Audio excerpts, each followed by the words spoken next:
الحمد للہ الحمد للہ الذی ارسل رسولہ بالہدی ودین الحق لیظہرہ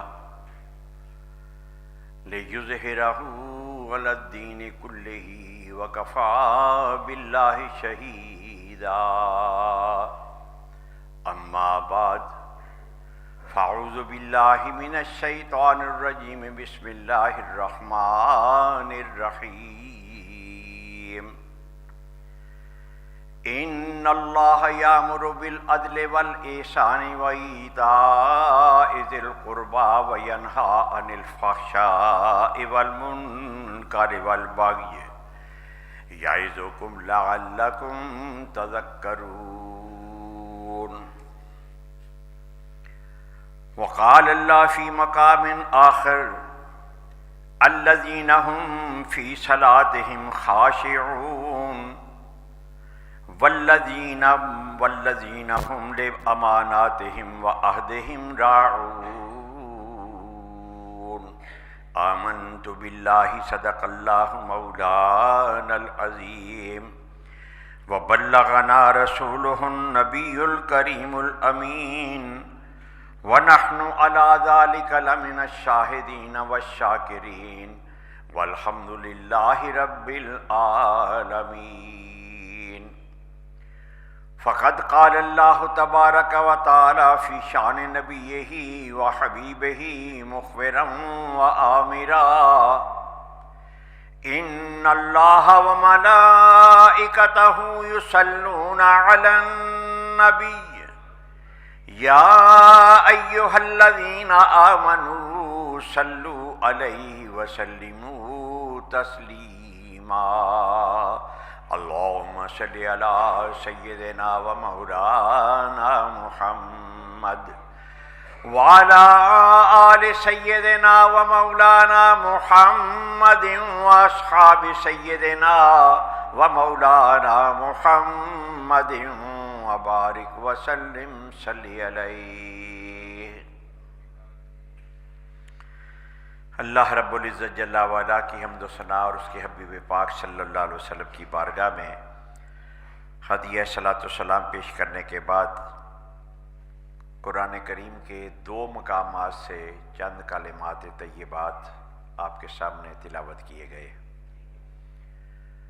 پہلی آیہ مبارکہ سورۃ النحل کی ہے اور یہ آیہ مبارکہ وہ ہے کہ آپ جمعے کے ہر خطبے کے اندر جب عربی خطبہ پڑھا جاتا ہے تو اس کے اندر یہ پڑھی جاتی ہے خطیبوں کی طرف سے اور آپ سنتے۔ یہ آیت کریمہ یوں سمجھ لیں کہ بڑے جامع انداز میں اگر ہم اسے مکمل منشور قرار دے دیں اسلام کا تو وہ بے جا نہیں ہوگا۔ حضرت عمر بن عبد العزیز رضی اللہ تعالی عنہ جنہیں عمر ثانی بھی کہا جاتا ہے کہ دوسرے عمر ابن خطاب کے بعد فاروق اعظم کے بعد ان کو عمر ثانی کہا جاتا ہے، نام بھی عمر ہے اور انہی کی آل میں سے ہیں۔ ان کے دور سے اس آیت کریمہ کو خطبات کا مستقل حصہ بنا دیا گیا اور آج تک امت کے اندر یہ معمول چلا آ رہا ہے کہ عیدین کے خطبے کے اندر بھی اور جمعے کے خطبے کے اندر بھی اس آیت کریمہ کو پڑھا جاتا ہے۔ بعض کلام ایسے ہوتے ہیں کہ وہ الفاظ کے اعتبار سے بھلے مختصر ہوں لیکن اپنے معنی کی وسعت کے اعتبار سے بہت وسیع ہوتے ہیں۔ ہماری اردو زبان میں کہتے ہیں کہ فلاں نے دریا کوزے میں بند کر دیا، فلاں نے سمندر کوزے میں بند کر دیا، تو اس کا مفہوم یہ ہوتا ہے کہ اگرچہ الفاظ مختصر تھے لیکن ان کے معنی اتنے وسیع ہیں کہ جیسے دریاؤں اور سمندروں کا پانی ہوتا ہے۔ قرآن کریم مبالغے سے پاک ہے. یعنی بعض لوگ مثلا خاص طور پر شاعر وہ جب اشعار کہتے ہیں، گفتگو کرتے ہیں، تو اس میں بعض اوقات وہ کہیں اگر کسی کو کم کرنے پہ آئے تو بالکل ہی وہ ستیہ ناش مار دیں، اور اگر کسی کو بلند کسی کی تعریفیں کرنے لگے تو زمین آسمان کے کلابے ملا دیتے. قرآن کریم ایسی چیزوں سے پاک ہے، اور اسی لیے نبی کریم صلی اللہ علیہ وسلم کو شاعروں کے اس عیب کی بنا پر اللہ تعالیٰ نے اپنے حبیب صلی اللہ علیہ وسلم کے بارے میں فرمایا وما ينبغي له شعر. میرا حبیب جو ہے وہ اس قسم کے اشعار جن کے اندر کسی پہاڑ کو ذرہ بنا دینا اور ذرے کو پہاڑ بنا دینا، تو میرا نبی جو ہے وہ اس کے شان کے لائق نہیں ہے. ایسے اشعار حضور نے اشعار پسند فرمائے ہیں، پڑھے گئے ہیں حضور کے سامنے، لیکن وہ ایسے اشعار جو حقیقت کے اوپر مبنی ہو. شاعر حضرات کیا کرتے ہیں؟ ایک شاعر اپنے سلطان کی تعریفیں کر رہا ہے، تعریفیں کرتے ہوئے کہتا ہے کہ زمینیں ساتھ ہیں، آسمان ساتھ ہیں، لیکن میرا سلطان جب دشمن کے اوپر حملہ کرنے کے لیے اپنے لشکر اپنے قافلے لے کر وہ نکلا تو تھوڑی ہی دیر کے بعد زمینیں 6 ہو گئی، آسمان 8 ہو گئے. اب اس نے یہ کیسے مفہوم اس کے ذہن میں کیا ہے کہ میرے بادشاہ کے جب لشکر نکلے ہیں، کاروان نکلے ہیں، تو ایک زمین جو ہے وہ گھوڑے جب دوڑتے ہیں تو وہ گرد و غبار اڑتا ہے، اور گرد و غبار کے ایک پوری زمین جو ہے 7 زمینوں میں سے جو اوپر والی زمین تھی وہ ساری کی ساری گرد و غبار بن کے اوپر اڑ گئی، اور وہ گرد و غبار کا ایک آسمان بن گیا.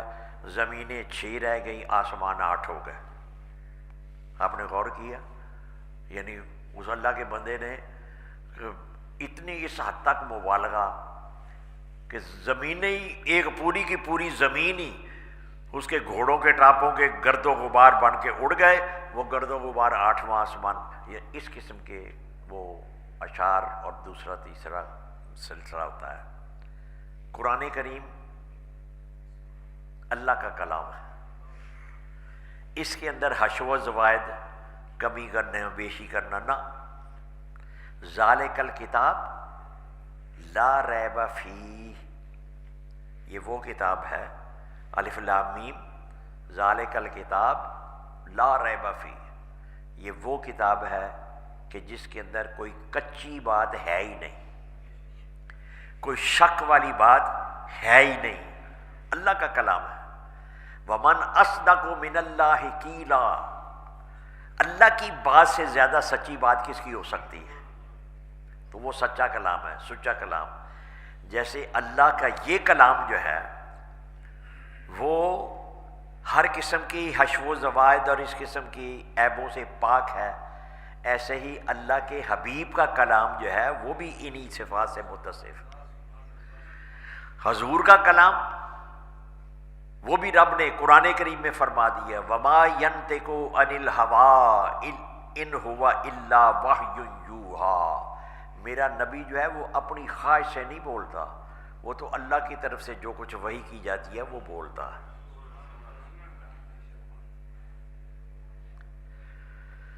تو نبی کا بولنا خدا کا بولنا، اور خدا کا بولنا ہمیں کیسے پتہ چلتا ہے؟ جو نبی بولتا ہے. ہمیں اللہ کا کلام جو ہے وہ کس نے بتایا؟ نبی نے بتایا کہ اللہ کا کلام ہے. اور یہ بھی بڑا ایمانی نقطہ جو ہے اور حضور کی مقام رسالت اور مقام محبوبیت کو سمجھنے میں مدد دیتا ہے کہ حضور تشریف فرما ہے، محفل لگی ہوئی ہے، صحابہ کرام بیٹھے ہوئے ہیں، حضور گفتگو فرما رہے ہیں. گفتگو کرتے کرتے اچانک خاموشی اختیار فرما لیتے ہیں. خاموشی کا کچھ وقفہ گزرتا ہے، اور دوبارہ گفتگو شروع کرتے ہیں تو فرماتے ہیں کہ اب میں جو کچھ کہنے لگا ہوں یہ اللہ کا کلام ہے. وضاحت کرتے کہ یہ اللہ کا کلام ہے. عجیب بات ہے. وہی محفل، وہی متکلم، وہی سامعین، یعنی کلام کرنے والی ہستی بھی وہی، سننے والے بھی وہی، مقام بھی وہی. نہ مقام بدلا، نہ متکلم بدلا، نہ سامعین بدلے. اور حضور کے وہی لب مبارک ہل رہے ہیں، زبان حرکت میں ہے، اور حضور فرماتے ہیں کہ یہ اللہ کا کلام ہے، اور پھر فرماتے ہیں یہ میرا کلام ہے. ایک ہی زبان سے کبھی خدا بول رہا ہے، کبھی مصطفیٰ بول رہا ہے.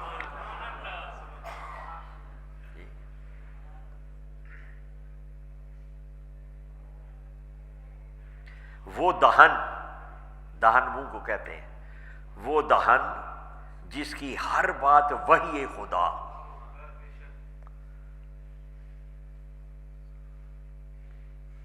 اور وہ زبان جس کو سب کن کی کنجی کہیں، اس کی نافذ حکومت پہ لاکھوں سلام.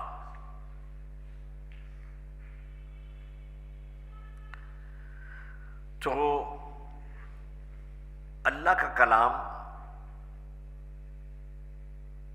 سارے کا سارا، لیکن اس میں سے پھر بعض اوقات یہ ہوتا ہے کہ بعض آیات ایسی ہیں کہ وہ اپنے معنی کے اعتبار سے سمجھنے میں بھی آسان ہے اور ان کی معنی کے اندر وسعت بھی بڑی ہے. ایسی ہی آیات میں سے ایک آیت کریمہ آج میں نے آپ کے سامنے پڑھی ہے، سورۃ النحل کی. نحل کہتے ہیں شہد کی مکھی کو. یہ بھی اللہ کا کلام جو ہے اس کے اندر کہیں شہد کی مکھی کا ذکر ہے. مختلف جانوروں کا، بے جانوں کا، اللہ کی قدرتیں جو ہیں ان کو بیان کیا جاتا ہے. اور شہد کی مکھی کے بارے میں تو وحی کا لفظ بھی قرآن نے استعمال کیا ہے کہ اللہ تعالیٰ جو ہے شہد کی مکھی کو یہ پیغام دیا،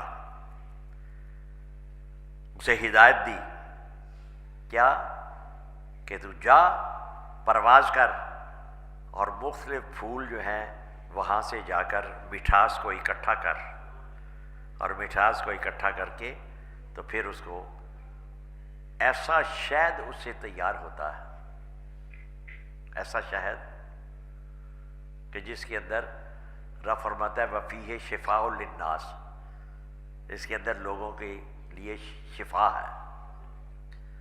وہ مختلف مقامات سے وہ شہد اکٹھا کرتی. اس میں یہ آیت کریمہ بڑی مٹھاس ہے، بڑی جامعیت ہے، بڑی شفا ہے. اس میں قرآن کریم کیا ہے؟ شفا ہے. قرآن کیا ہے؟ شفا. وَنُنَزِّلُ مِنَ الْقُرْآنِ مَا هُوَ شِفَاءٌ وَرَحْمَةٌ لِّلْمُؤْمِنِينَ. رب فرماتا ہے کہ ہم جو کچھ نازل کرتے ہیں اس کے اندر مومنوں کے لیے شفا ہے اور رحمت ہے. قرآن بھی رحمت، اور قرآن جس کے قلب عظیم کے اوپر نازل ہوا ہے وہ ذات بھی رحمت. وما ارسلناک الا رحمتا للعالمین. کہا گیا میرے حبیب جس ذرے کا میں خالق اور رب ہوں، پوری کائنات جس کے اندر آ جاتی ہے تو تو اس کے لیے رحمت ہے. ایک ہی لفظ ہے، دیکھیں الحمدللہ رب العالمین اور وما ارسلناک الا رحمتا للعالمین. جی اپنے لیے جو رب نے جو صیغہ استعمال کیا اپنی ربوبیت بیان کرنے کے لیے، اتنی ہی وسعت جو ہے وہ اپنے حبیب کی رحمت کو عطا کر دی. اور اسی طرح قرآن کو خاص کر دیا. وَنُنَزِّلُ مِنَ الْقُرْآنِ، قرآن کی صورت کے ہم جو کچھ بھی نازل ہم کرتے ہیں، هُوَ شِفَاءٌ وَرَحْمَةٌ لِّلْمُؤْمِنِينَ، وہ مومنوں کے لیے شفا بھی ہے اور مومنوں کے لیے رحمت بھی ہے۔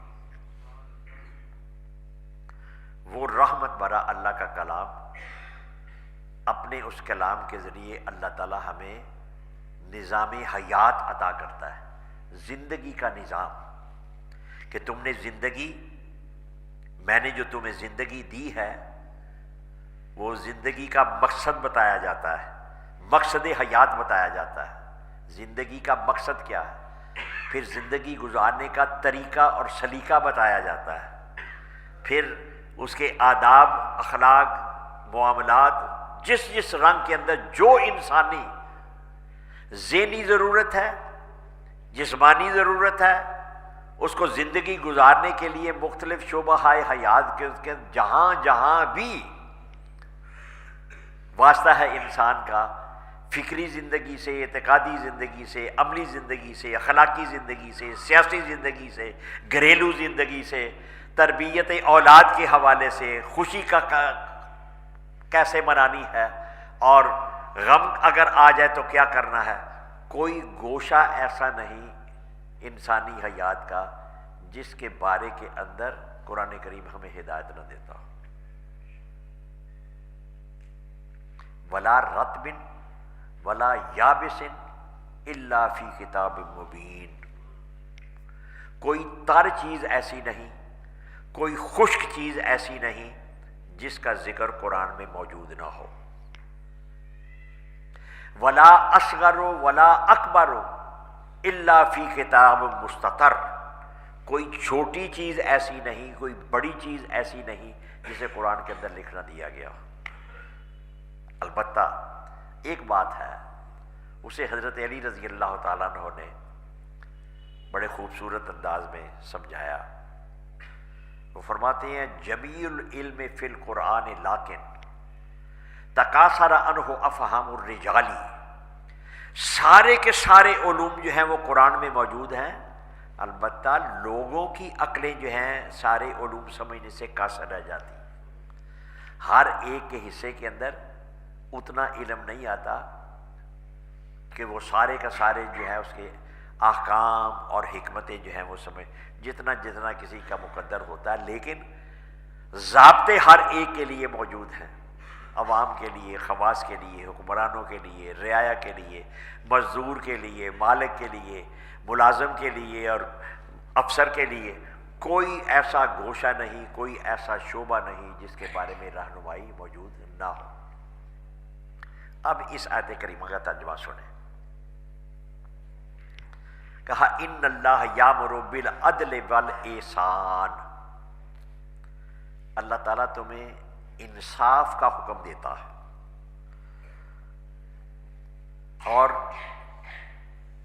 حسن سلوک، اچھا سلوک کرنے کا حکم دیتا ہے۔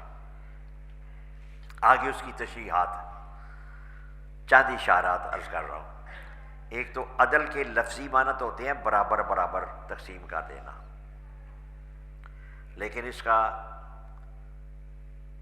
اصل مفہوم اور مقصد اس آیت کریمہ میں جو سمجھانا ہے وہ یہ کہ عدل جو ہے وہ انصاف کرنا، انصاف کے لفظی معنی بھی نصف نصف کرنا ہے، لیکن یہ لفظی معنی ہے، حقیقی مفہوم کیا ہے؟ انصاف ہر جگہ نصف نصف کرنا نہیں ہوتا۔ انصاف کیا ہوتا ہے کہ جس کا جتنا حق بنتا ہے اتنا اس کو حق دیا جائے۔ وہ 10-90 بھی ہو سکتا ہے، وہ 20-80 بھی ہو سکتا ہے، وہ 50-50 بھی ہو سکتا ہے، وہ 40-60 بھی ہو سکتا ہے، یعنی جس کا جتنا حق ہے اس کا حق اس کو دینا، اسے انصاف اور عدل کہا جاتا ہے۔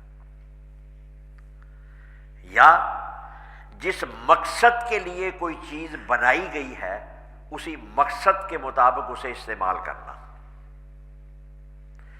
اور تعرف الاشیاء باضدادها، چیزیں اپنی ضدوں کی بنا پر پہچانی جاتی ہیں، یعنی اس کے الٹ سمت میں بھی کچھ ہوتا ہے جس کی بنا پر اس کا پتہ چلتا ہے. تو عدل اور انصاف کے مقابلے میں کیا آئے گا؟ ظلم. عدل اگر نہیں کیا جائے گا، انصاف اگر نہیں کیا جائے گا تو کیا ہوگا؟ وہ ظلم ہوگا. اس کی ایک تشریح جو ہے، ایک ڈیفینیشن اس کی یوں بھی کی گئی ہے کہ وضع الشیء، ظلم کیا ہے؟ وضع الشیء فی غیر محلہ ہی، کہ ایک چیز جس مقصد کے لیے بنائی گئی ہے اس مقصد کے مطابق آپ اسے استعمال نہیں کریں گے تو وہ ظلم ہو جائے گا. ٹوپی سر پہ رکھنے کے لیے، تو پاؤں میں اگر کوئی رکھے گا تو ٹوپی کے اوپر ظلم ہوگا. جوتے پاؤں میں پہننے کے لیے، انہیں اٹھا کے اگر سر پہ رکھو گے تو وہ جوتوں کے اوپر ظلم ہو جائے گا. جو جس مقصد کے لیے جو چیز بنائی گئی ہے، تو انسان کو کس لیے بنایا گیا؟ تاکہ ہم ظلم سے بچ جائیں. کیونکہ اللہ تعالیٰ حکم کیا دے رہا ہے کہ انصاف کرنا ہے، اور انصاف اپنی ذات سے بھی شروع یہاں سے ہوتا ہے کہ تیری جان، تیری یہ زندگی، یہ تیری ایک ایک اللہ تعالیٰ نے جو بے شمار نعمتیں اور بے بدل نعمتیں، اس لفظ کو بھی سمجھے. بے شمار کا کیا مطلب ہے؟ کہ ان گنت نعمتیں ہیں. قرآن آپ کو کہتا ہے، بتاتا ہے وَإِن تَعُدُّوا نِعْمَتَ اللَّهِ لَا تُحْصُوهَا، کہ اگر تم اللہ تعالیٰ کی نعمتوں کو گننا چاہو نا، شمار کرنا چاہو کہ کتنی نعمتیں ہیں، رب فرماتا ہے نہیں گن سکتے، نہیں گن سکتے. گویا نعمتیں جو ہیں وہ ان گنت ہیں، ہم گن نہیں سکتے. اور پھر ان میں سے ایک ایک نعمت جو ہے وہ بے بدل ہے. یعنی اللہ تعالیٰ کی عطا کردہ نعمتیں جو ہیں ان کا ہم متبادل اگر تلاش کریں، بنائیں گی. جب کوئی نئی چیز بنائیں گے تو وہ نئی چیز بناتے ہوئے بھی تو اللہ تعالیٰ کی نعمتوں کو استعمال کریں گے نا. جو نئی چیز بنائی جا رہی ہے تو اللہ کی دی ہوئی عقل کا نور استعمال کریں گے نا، تو وہ بھی تو اللہ کی نعمت ہو گئی. اللہ کی دی ہوئی عقل کا نور استعمال کیا جائے گا، اور اللہ کے پیدا کردہ ذرائع اور اسباب جو ہیں ان کو استعمال کیا جائے گا. تو ہر پہلو سے، کوئی ڈائریکٹ، کوئی انڈائریکٹ، کوئی بالواسطہ اور کوئی بلا واسطہ، سب کے سب جو ہے، تو ان میں سے اگر کوئی نعمت، ایک گداگر بازار میں صدا لگا رہا تھا،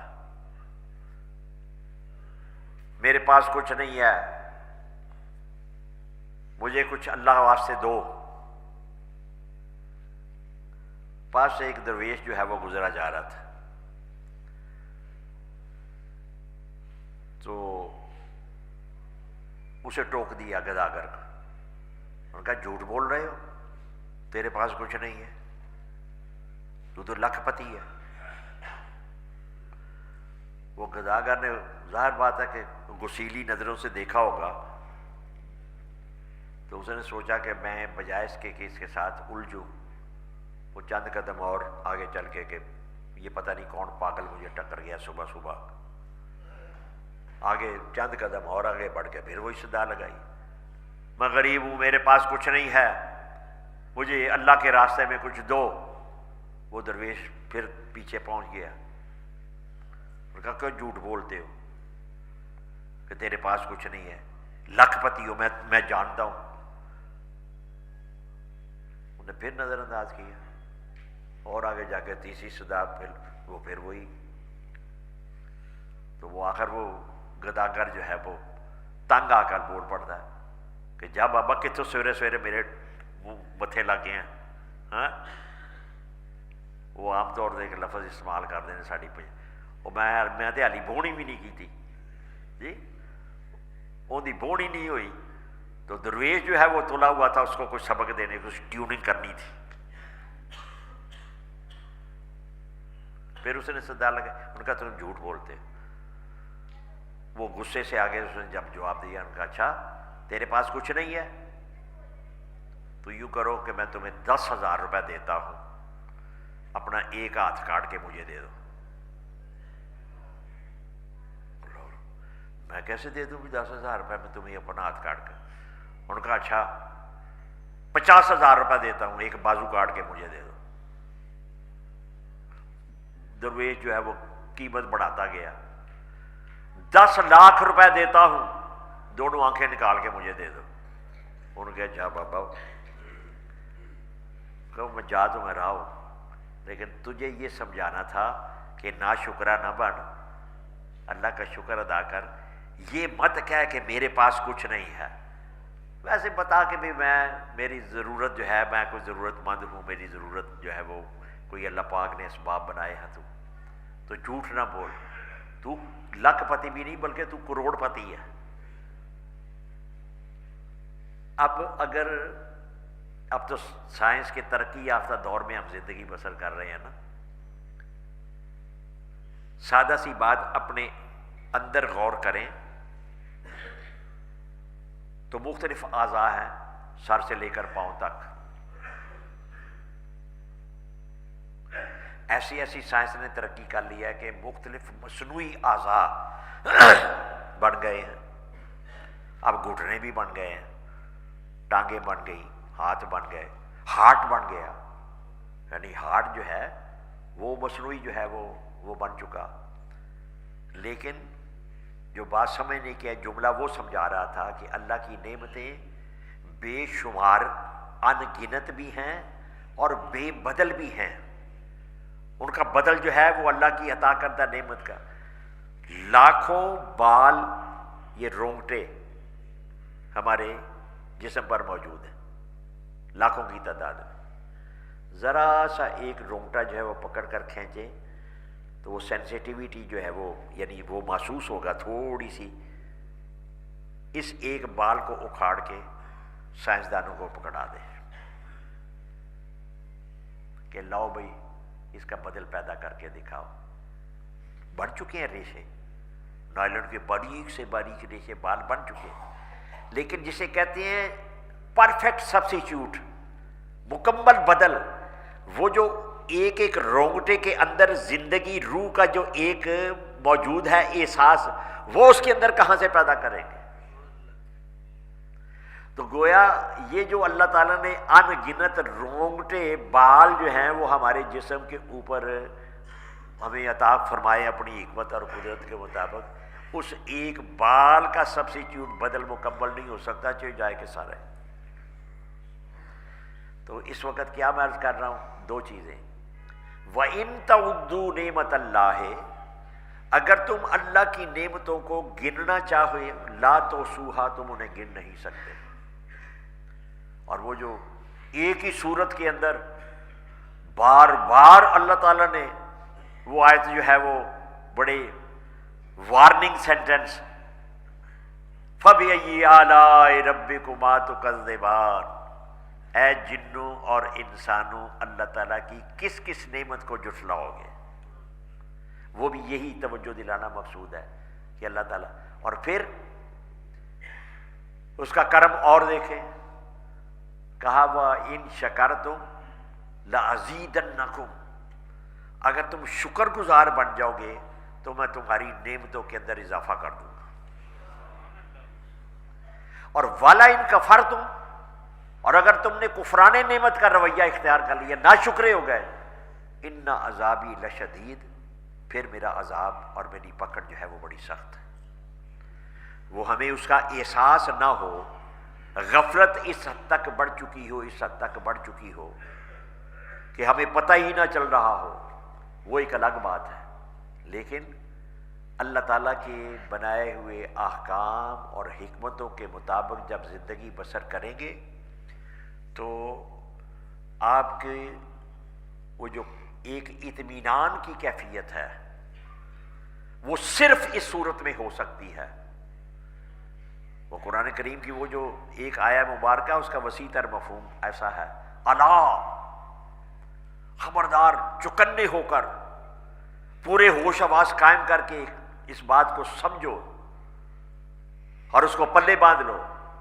الا بذکر اللہ تطمئن القلوب، اللہ کے ذکر سے دل جو ہیں وہ اطمینان حاصل کرتے ہیں.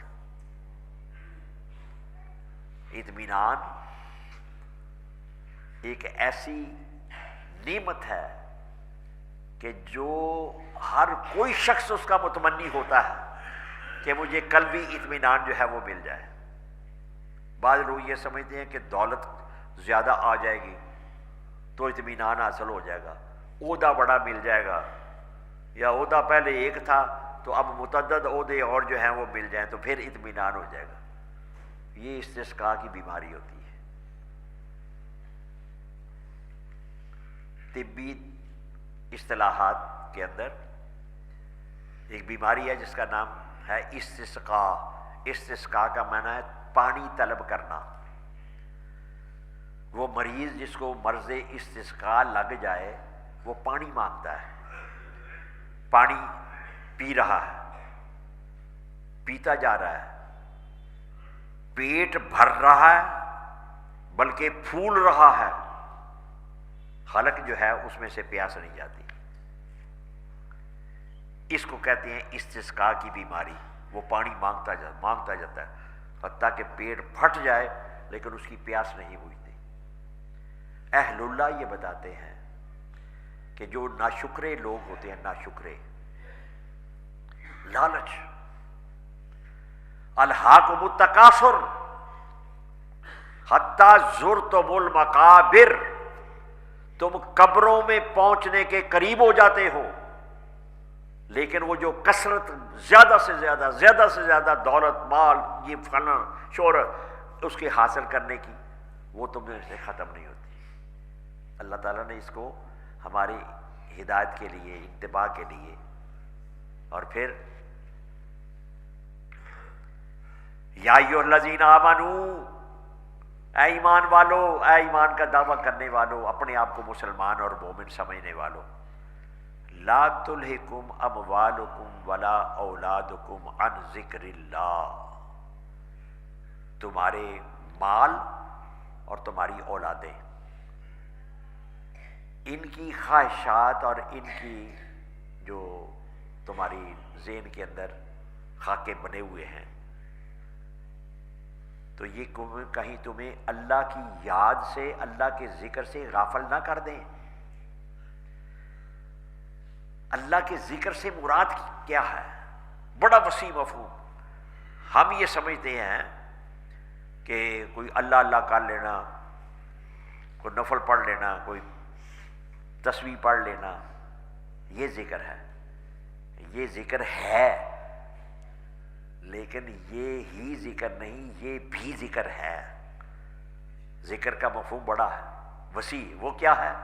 وسیع اس کا مفہوم یہ ہے کہ زندگی کے ہر سانس، ہر لمحے، ہر موڑ کے اوپر اللہ کو یاد رکھنا کہ اس کا حکم کیا ہے، اس کا حکمت کیا ہے، اور اس کے احکام اور حکمتوں کے مطابق اپنی انفرادی اور اجتماعی زندگی بسر کرنا.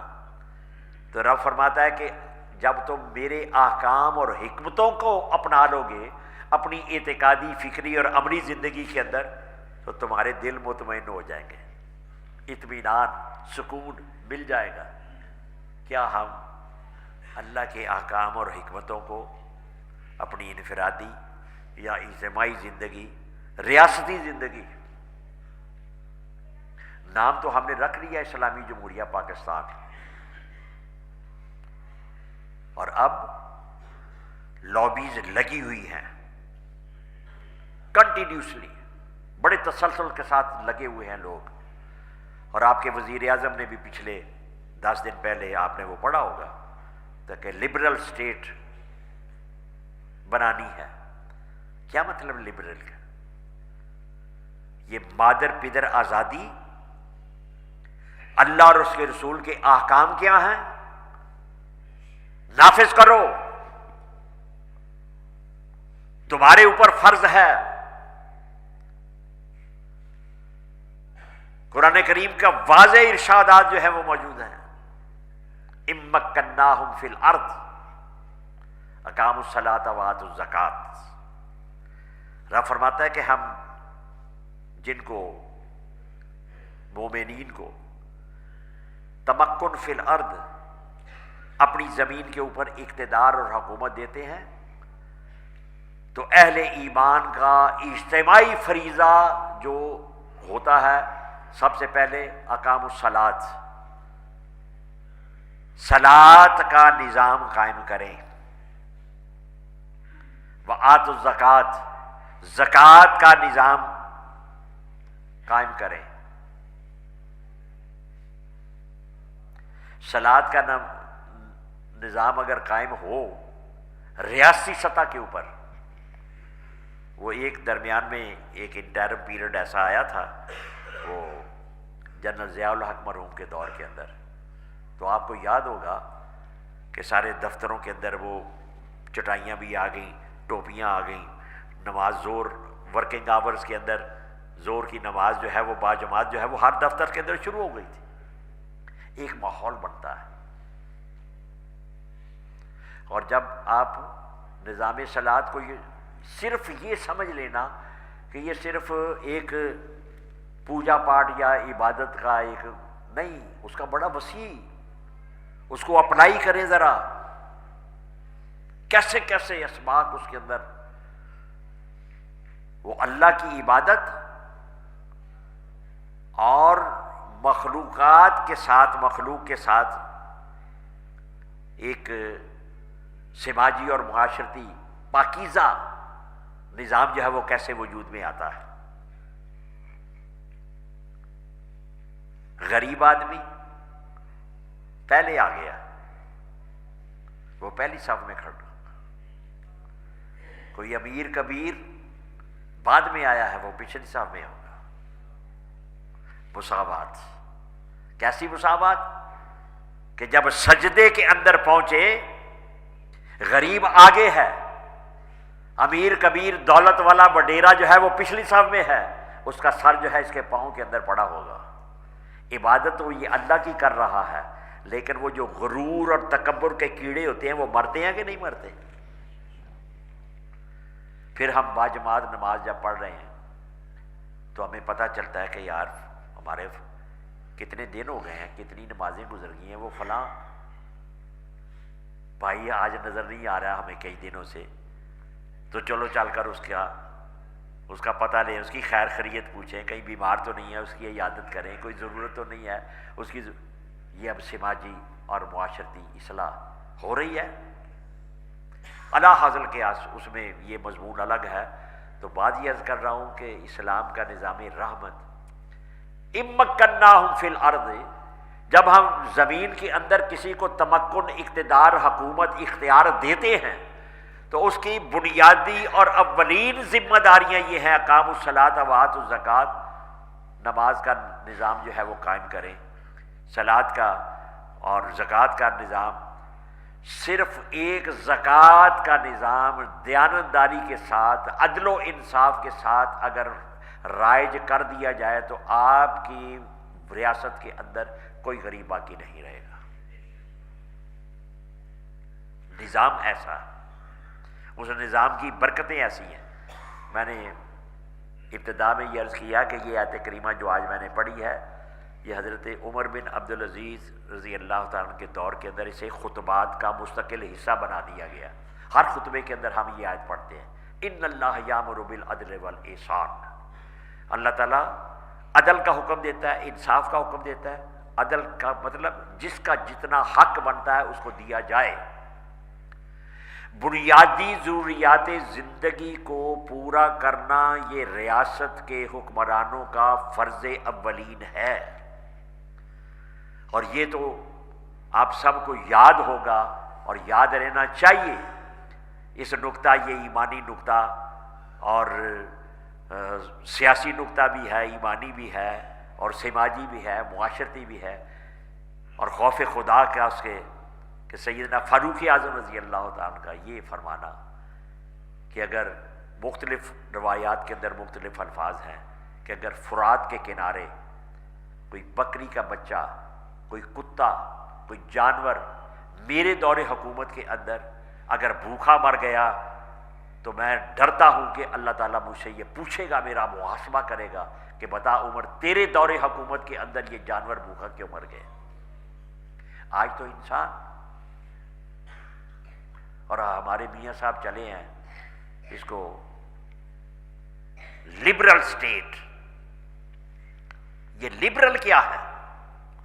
لابیز جو کام کر رہی ہیں، میں ہر جگہ کے اوپر اپنی طالب علمانہ کوشش کاوشی آواز پہنچانا جو ہمارا فریضہ ہے اصل، وہ کر رہا ہوں ہر جگہ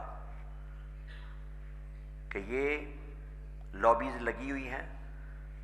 وہ کہتی ہیں کہ اسلامی جمہوریہ پاکستان میں سے لفظ اسلامی نکالو، یہ لبرٹی آنے لگی ہے۔ سود، جس کو اللہ تعالیٰ نے یہ کہا ہے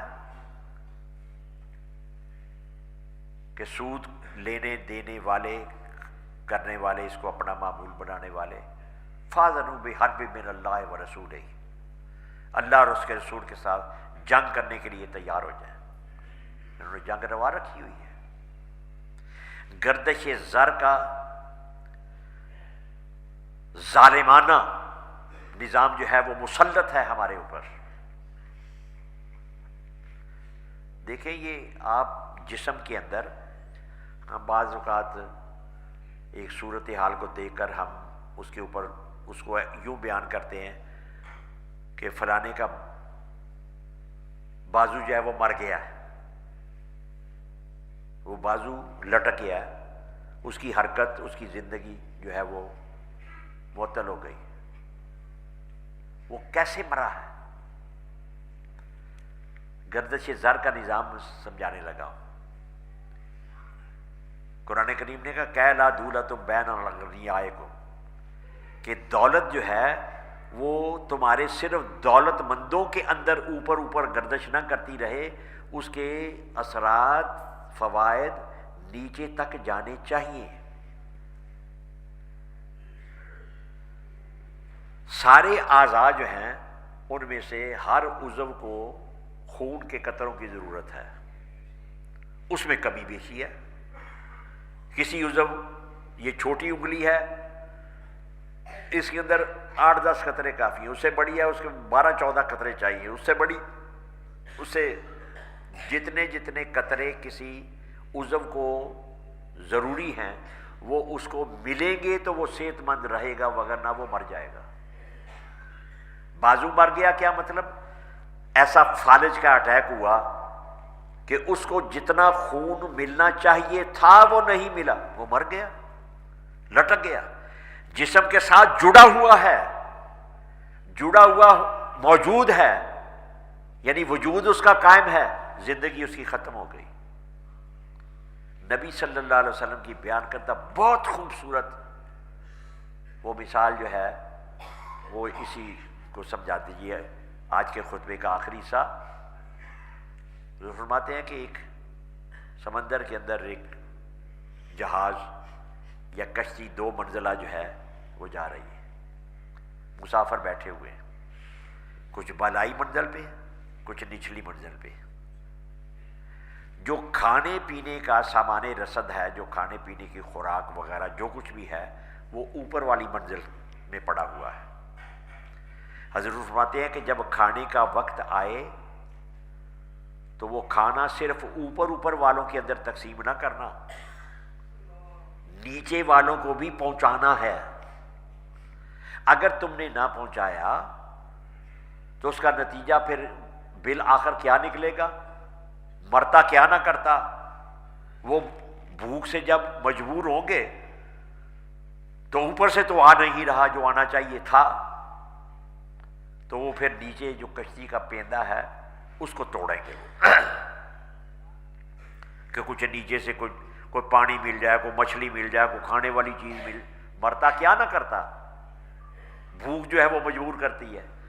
تو جب وہ نچلی سطح کو، نچلی تہ کو جب توڑیں گے تو اس کے اندر وہ نیچے سے پانی جو ہے وہ داخل ہوگا،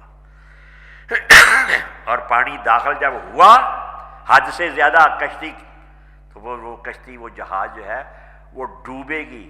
تو جب کشتی ڈوبتی ہے تو صرف نیچے والے نہیں ڈوبیں گے، اوپر والے بھی ڈوبیں گے.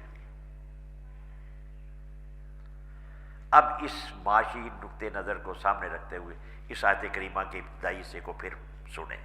ان اللہ یامر بالعدل والاحسان، اللہ تعالیٰ تمہیں عدل، انصاف،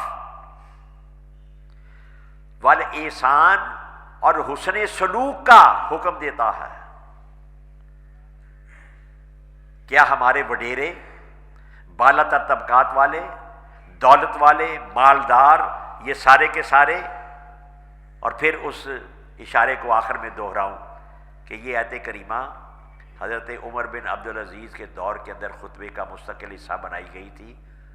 تو اس وقت پتہ ہے کیا حال تھا؟ لوگ زکوٰۃ لے کر نکلے ہیں دینے کے لیے، زکوٰۃ دینے کے لیے نکلے. جس کے پاس جاتے ہیں، بلال صاحب یہ زکوٰۃ کا پیسہ لے لیں، بلال آگے سے کہے گا کہ جی میں تو خود صاحب نصاب ہوں، اللہ کا کرم ہے، آپ کسی ضرورت مند کے پاس ہیں جی. اس کے بعد ہم نے عمیر کو جا کر، عمیر بھائی یہ زکوٰۃ کے پیسے، اور کہا جی الحمدللہ میں تو خود صاحب نصاب. سیدنا عمر بن عبدالعزیز کے دور کے اندر یہ ہسٹوریکل فیکٹس ہیں، تاریخی حقائق ہیں، کوئی افسانے کی بات نہیں ہے کہ لوگ زکوٰۃ دینے کے لیے نکلتے تھے تو لینے والا کوئی نہیں ملتا تھا. اور اب ہم اسی ہفتے ہو کر آئے ہیں وہ شانگلہ سے. آپ کی امانتیں ہم پہنچا کے آئے ہیں، تقسیم کر کے آئے ہیں. آرمی نے ہمارے ساتھ بڑا اچھا تعاون کیا، انہوں نے فیسیلیٹیٹ کیا جو بھی انتظامی حوالے سے. آخری چیک پوسٹ جہاں متاثرہ علاقے کے اندر ہم نے پہنچنا تھا، اور جو اصل مقصد بھی میں اس بڑھاپے کے اندر جو اتنے دور دور کے سفر کرتا ہوں تو اس کا صرف یہی واحد ایک مرکزی نقطہ ہوتا ہے کہ اپنے ہاتھوں سے جا کر تقسیم کریں، تسلی ہوتی ہے، تشفی ہوتی ہے، وگرنہ یہ چور ڈاکو چکے جو ہے کھا جاتے ہیں سب کچھ. تو آخری چیک پوسٹ جو ہے وہ پولیس کی تھی، اور پولیس کا سارے تو نہیں، ہر طبقے کے اندر اچھی بری مثالیں موجود ہوتی ہیں، لیکن یہاں جن پولیس والوں کے ساتھ ہمارا واسطہ پڑا وہ پرلے درجے کے حرام خور تھے. انہوں نے کہا جی آپ یہاں یہ مال تقسیم ہی نہیں کر سکتے، آپ کو تقسیم کرنے کی اجازت ہی نہیں ہے. لو، ہم گویا کوئی چرس بیچنے گئے تھے، کوئی بھنگ ہم وہاں لوگوں کو دینے کے لیے گئے تھے کہ جی آپ نہیں تقسیم کر سکتے. کیوں بھی کیا ہے کہ جی ضابطہ ہے. ضابطہ کیا ہے کہ جی آپ NOC لے کر آئے، نو آبجیکشن سرٹیفکیٹ لے کے آئیں. کہاں سے؟ DC صاحب سے. گویا ہم وہ پہاڑی علاقے کے اندر 15 میل پیچھے پھر جائیں اور پھر آئیں. تو مقصد کیا تھا کہ یا تو سارا سامان ہمیں دے دو، تو اسی چیز سے تو بچنے کے لیے ہم سفر کر رہے تھے، سفر کی مشقت برداشت کی تھی، اور یا اگر تم اپنے ہی ہاتھوں سے تقسیم کرنا چاہتے تو پھر ہمیں رشوت دو، پھر ہم اجازت دیں گے.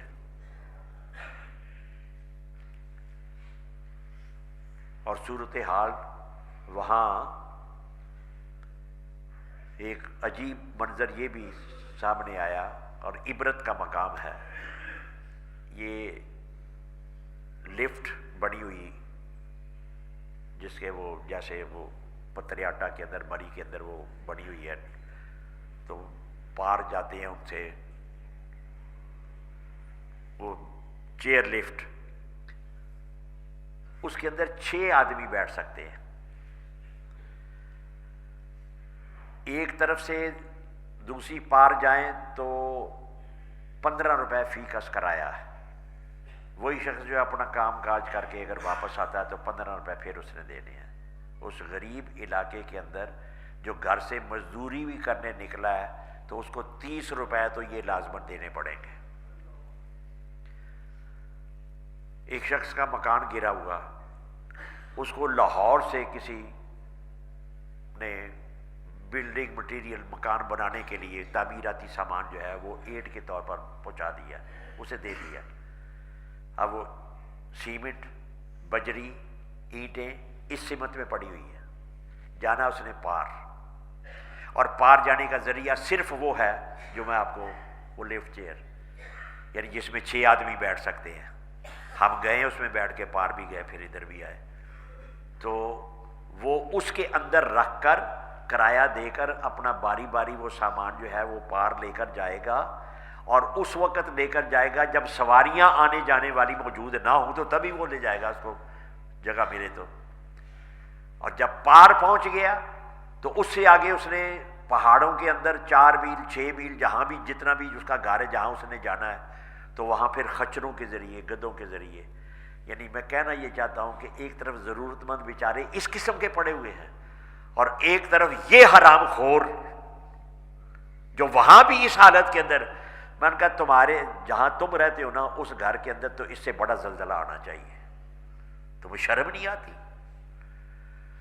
تو یہ ایک، کب ایسی چیزیں جو ہیں وہ ذہن کے اندر پیدا ہوتی ہیں؟ جب بندے کو، جس بندے کو، آخری لفظ، جس بندے کو، آج زمین کے اوپر ہم سب موجود ہیں، آج نہیں تو کل، کل نہیں تو پرسوں، پرسوں نہیں تو ترسوں، ہر ایک نے زمین کے نیچے جانا ہے۔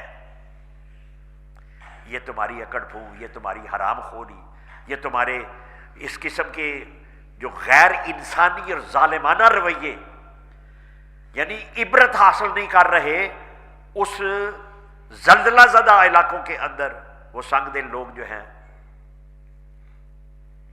اور ادھر پولیس اسٹیٹ جو ہے وہ بنائی جا رہی ہے، پولیس کے اختیارات اور حرام خوروں کے، ان کو بڑی بڑی قیمتی گاڑیاں دی، یہ سب کچھ آپ کے سامنے ہے۔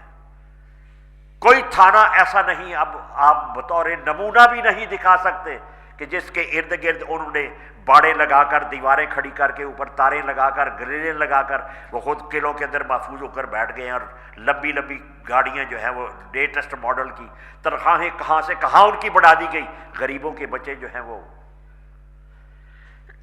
ان اللہ یامر بالعدل والاحسان، اس آیت کریمہ کا مفہوم اگلے خطبوں میں بھی انشاءاللہ تعالیٰ آئے گا۔ اللہ تعالیٰ تمہیں عدل کا، انصاف کا حکم دیتا ہے، والاحسان، اور حسن سلوک کا، اچھے سلوک کا۔ تو جو حاکم ہو جاتا ہے، حکومت صرف اقتدار اور کرسی چمکانے کا نام نہیں ہے، اقتدار جو ہے وہ خدمت کا نام ہے۔